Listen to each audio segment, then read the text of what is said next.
نحمده ونصلي على رسوله الكريم اما بعد فاعوذ بالله من الشيطان الرجيم بسم الله الرحمن الرحيم ولا تحسبن الذين قتلوا في سبيل الله امواتا بل احياء عند ربهم يرزقون وقال النبي صلى الله عليه وسلم الجهاد ماض الى يوم القيامة صدق الله وصدق رسوله النبي الكريم اللهم صل على محمد وعلى آل محمد افضل صلواتک بعدد معلوماتک وبارک وسلم وصلی علیہ۔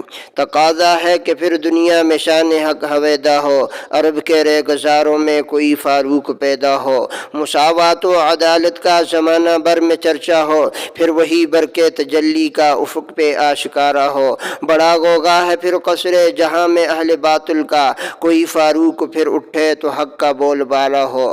محترم سامعین، آج میں آپ کے سامنے اصحاب نبی کے شوق شہادت پر مختصر باتیں کرنا چاہتا ہوں۔ میرے دوستو، جب میری نگاہ تاریخ کے اوراق پہ پڑتی ہے، مجھے ہر جگہ شہداء کا خون بہتا ہوا نظر آتا ہے۔ تاریخی اوراق شہداء کے خون سے رنگین نظر آتے ہیں۔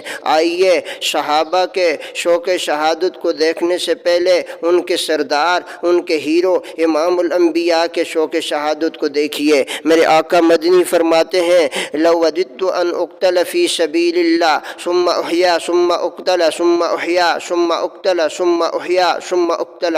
3 دفعہ اللہ کے نبی جو ہے اپنے جذبے کا اظہار کرتے ہوئے فرماتے ہیں کہ کاش اللہ کے راستے میں شہید کیا جاؤں، پھر زندہ کیا جاؤں، پھر شہید کیا جاؤں، پھر زندہ کیا جاؤں، پھر شہید کیا جاؤں۔ میرے دوستو، یہ صحابہ کرام کے سردار اور ہیرو کے شوق شہادت کا جذبہ ہے۔ پھر دیکھیے، سوچئے کہ ان کے شاگردوں یعنی اصحاب نبی کا کیا جذبہ ہوگا۔ اصحاب نبی کے اندر شہادت کی تڑپ تھی، شہادت کا جذبہ تھا۔ اگر اصحاب نبی کے اندر شوق شہادت نہ ہوتا، بدر میں 14 صحابہ شہید نہ ہوتے، احد کے اندر صحابہ کرام اپنی جانوں کا نذرانہ پیش نہ کرتے، اور احدی کے اندر آپ کے پیارے چچا امیر حمزہ نے اپنے بدن کے ٹکڑے ٹکڑے کرائے۔ اگر صحابہ کے اندر شوق شہادت نہ ہوتا، بدر کے اندر صحابہ شہید نہ ہوتے، خندق کے اندر صحابہ شہید نہ ہوتے۔ اگر صحابہ کے اندر شوق شہادت نہ ہوتا، بیر معونہ کے اندر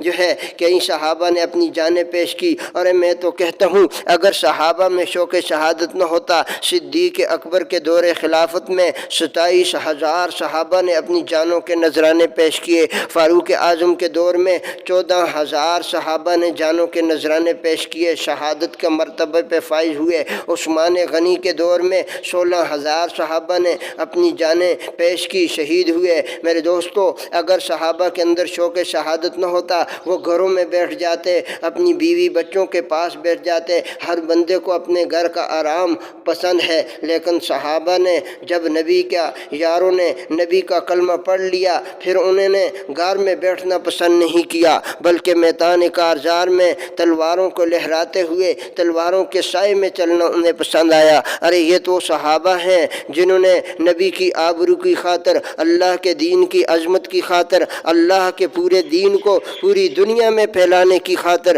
اپنی بیویوں کو بیوہ کرا لیا، اپنی اولاد کو یتیم کروا دیا، گھروں سے بے گھر ہو گئے، وطن سے بے وطن ہو گئے، پوری دنیا میں اسلامی پرچم لہرایا۔ میرے دوستو، ذرا اس صحابی کو دیکھیے، اس کی تڑپ کو دیکھیے، جنہوں نے اپنے خون سے تاریخ اسلام کو رنگین قبا پہنائی، اپنے سرمایہ زندگی سے گلشن اسلام کی آبیاری کی۔ وہ کون صحابی؟ وہ فاروق اعظم جو یہ دعا کرتے اللہم ارزقنی شہادتا فی سبیلک واجعل موتی فی بلد رسولک، اللہم ارزقنی شہادتا فی سبیلک واجعل موتی فی بلد رسولک۔ اے اللہ، مجھے شہادت کی موت دے، مجھے شہادت کی موت دے۔ یہ فاروق اعظم کا شوق شہادت کا جذبہ ہے۔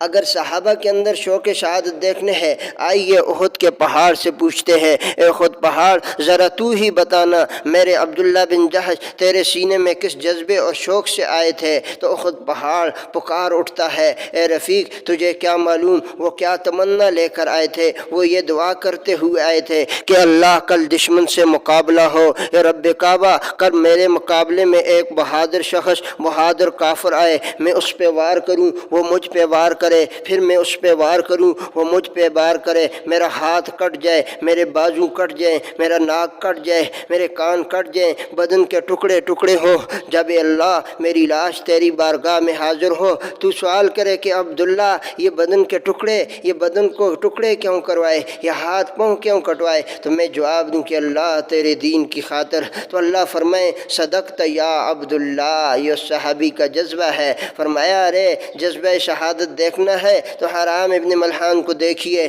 جب دشمن کے تیر ان کے سینے میں لگے لوگ روتے ہیں کہ کیوں لگے، لیکن جام شہادت نوش کرتے ہوئے مسکراتے ہیں، کہتے ہیں فزت ورب الکعبہ، اللہ کی قسم میں کامیاب ہو گیا۔ یہ ان کا جذبہ شہادت تھا کہ جب ان کی جان اللہ کی بارگاہ میں قربان ہوتی تو خوش ہوتے، کہتے اللہ کی قسم کامیابی تو اسی میں ہے۔ یہ ان کا شوق شہادت تھا۔